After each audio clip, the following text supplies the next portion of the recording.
राजधानी रांची के हरबू स्थित झारखंड मुक्ति मोर्चा पार्टी कैंप कार्यालय में पार्टी के महासचिव वरीय नेता सुप्रियो भट्टाचार्य के द्वारा एक संवाददाता सम्मेलन को संबोधित किया गया। संवाददाता सम्मेलन के माध्यम से होने वाले नगर निकाय चुनाव में भारतीय जनता पार्टी पर अनौपचारिक रूप से भूमिका निभाने की बात कही। प्रेस वार्ता में झारखंड मुक्ति मोर्चा के केंद्रीय महासचिव सुप्रियो भट्टाचार्य ने स्पष्ट कहा कि निकाय चुनाव दलगत चुनाव चिन्ह पर नहीं लड़ा गया, लेकिन सभी दलों ने अनौपचारिक तौर पर अपनी अपनी भूमिका निभाई। उन्होंने दावा किया कि शहरी मतदाताओं ने बीजेपी को नकार दिया है और यह चुनाव बीजेपी के रिजेक्शन का चुनाव साबित होगा। गिरिडीह का जिक्र करते हुए उन्होंने नेता प्रतिपक्ष बाबूलाल मरांडी पर गंभीर आरोप लगाए। सुप्रियो भट्टाचार्य ने कहा कि चुनाव प्रचार बंद होने के बाद गिरिडीह के एक होटल में बैठक की गई, जहाँ कथित तौर पर पैसे बांटे गए। उन्होंने सवाल उठाया कि बाबूलाल मरांडी गिरिडीह नगर निगम के मतदाता नहीं है, फिर भी अपने समर्थक के होटल में बैठकर चुनाव को प्रभावित करने की कोशिश क्यों कर रही है। जवाहर साथियों, आप सबको इंतजार है आगामी कल का, जब हमारे राज्य में नगर निगम से 48 शहरी स्थानीय निकायों का कल मतदान होना है। यह चुनाव दलगत चुनाव चिन्ह पर नहीं था, लेकिन सभी राजनीतिक दल के लोग, भारतीय जनता पार्टी, भारतीय राष्ट्रीय कांग्रेस, झारखंड मुक्ति मोर्चा, वाम दल, राजद और भी कई क्षेत्रीय दल है, सबों ने अनौपचारिक तौर पर अपनी भूमिका निभाई। लेकिन इन सब में जो ज्यादा उद्वेलित लोग लगे वो भारतीय जनता पार्टी लगा। उनका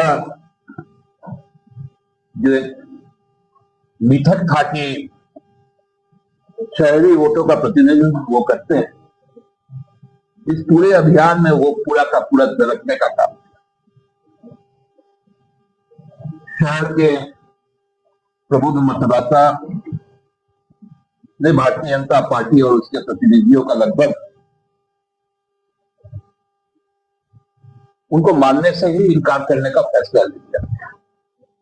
अब ये औपचारिक फैसला तो 27 को होगा, मतदान कल होगा, लेकिन उसके पूर्व जो हरकतें भाजपा की हुई, कल हम लोगों ने गिरिडीह में देखा। नेता प्रतिपक्ष बाबूलाल मरांडी जी, जो राज्य के पहले मुख्यमंत्री थे, उन्होंने जिस प्रकार की कल हरकत की,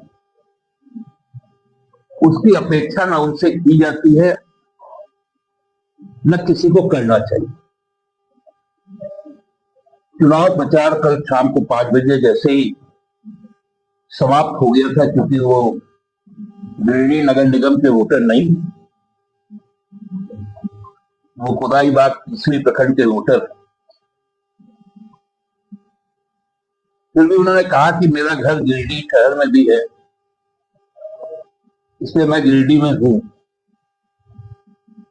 और रात को 8 बजे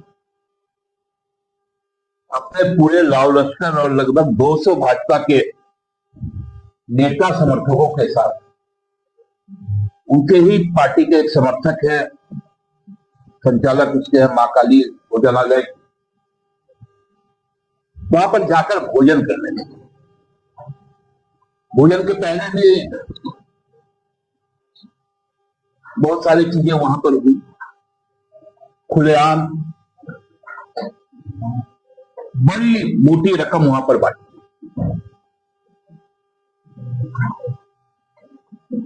और 80 भाग का भी वहां पर प्रबंध था।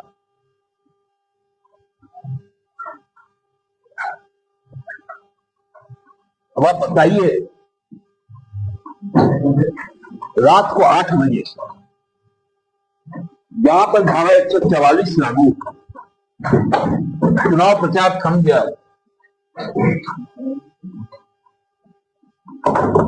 उनसे जब पूछा गया कि भाई आप ये हरकत क्यों कर रहे हैं, बोले मेरे साथ तो हमेशा एक बाराती चलता है।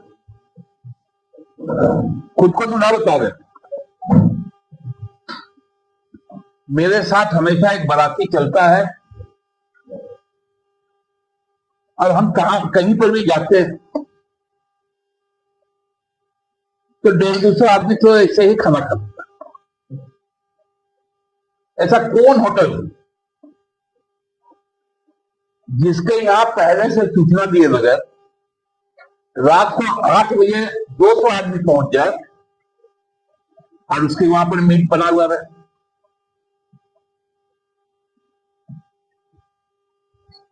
पांच सितारा होटल से लेकर झोपड़ी होटल तक है,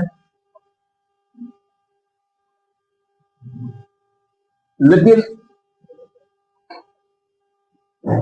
किसी के पास भी, मैं तो पूरे दावे के साथ कहता हूं कि यदि पहले से ऑर्डर नहीं दिया रहे, पहले से व्यवस्था सुनिश्चित ना रहे, तो कोई भी होटल एक साथ 200 लोगों को मीट भात नहीं दिला सकता। इसका मतलब यह पूर्व सुनियोजित था कि हमको खुलेआम इस चुनाव को प्रभावित करना। एक और घटना कल प्रचार के अंतिम दिन मेदिनीनगर में भाजपा के समर्थित जो मेयर प्रत्याशी, जिनके प्रचार में रघुवर जी नहीं गए थे और बोले थे कि 23 को वोट दे दीजिए, 27 फरवरी को जीत जाएंगे और 30 फरवरी को हम आएंगे जश्न मनाने के लिए। 30 फरवरी रघुवर जी ने कहा था, मैंने कहा उसी उत्साह में एक तो उस मीटिंग में भी उन्होंने अपने प्रत्याशी का नाम ही बदल दिया, अरुणा शंकर की जगह उन्होंने करुणा शुक्ला कह दिया। जेपी भारत लाइव, भारत की बात जेपी के साथ। वीडियो को लाइक करें, शेयर करें और चैनल को सब्सक्राइब करें।